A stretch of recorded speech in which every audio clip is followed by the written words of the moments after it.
Во рамките на манифестацијата Кочани град на културата се одржа трибина под наслов Јазикот нашето најголемо богатство.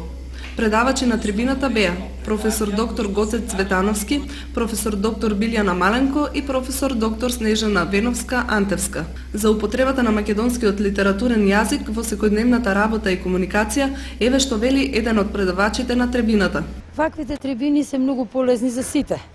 Не само за тие што како професија го избрале македонскиот јазик, туку и општо за оние што се заинтересирани да ја градат културата на сопствениот јазичен израз. До сега се покажало дека ако ништо друго ја потикнуваме свеста кон она што е наше, кон она што е најголемо богатство што го имаме, а тоа е јазикот.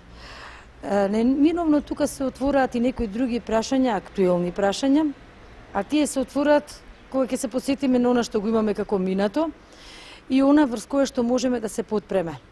Ако ништо друго, по ваквите трибини, сите со еден поинаков став се кон сопствениот јазичен израз и кон она што се нарекува стандарден јазик, односно нешто што ги спојува разговорниот јазик, она што е во секојдневна употреба, јазичниот израз низ разни функционални стилови и она што го имаме, да речеме, од мајчиниот јазик кон една поширока сфера стандарден македонски јазик. Трибината која се одржа во салата на мултикултурниот центар во Кочани предизвика посебен интерес кај професорите и наставниците по македонски јазик, како и кај голем број работници од областа на културата кои имаат секојдневен допир со современиот македонски